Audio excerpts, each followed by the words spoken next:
Part 2. All right. Jack's deep growl rolled from under the wagon. He showed those dogs his fierce teeth. "Those your dogs?" Pa said to Mr. Hanson. Mr. Hanson turned and spoke words that Laura could not understand, but the dogs understood. One behind the other, they slunk over the edge of that bank out of their sight. Pa and Mr. Hanson walked slowly away toward the stable. The stable was small, and it was not made of logs. Grass grew on its walls, and its roof was covered with growing grasses, blowing in the wind. Laura and Mary stayed near the wagon where Jack was. They looked at the prairie grasses swaying and bending, and yellow flowers nodding.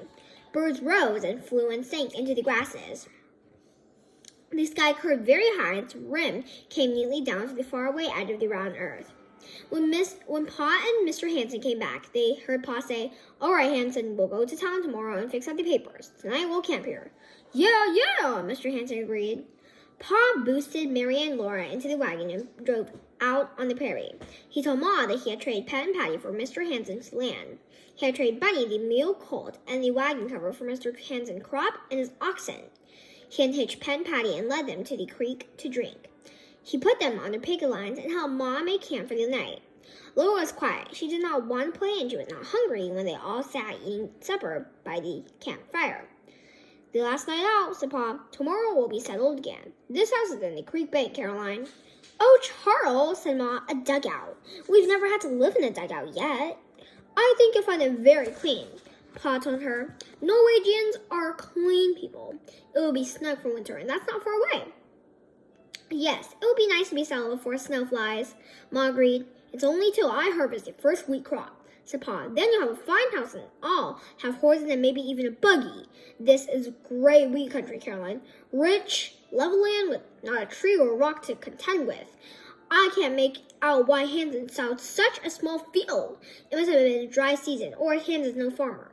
His wheat is so thin and light." Beyond the firelight, Pet and Patty and Bunny were eating grass. They bit off with sharp, pulling crunches, and then they stood chewing it and looking through the dark at a low star shining. They switched their tails peacefully, and they did not know what had been traded, that they had been traded.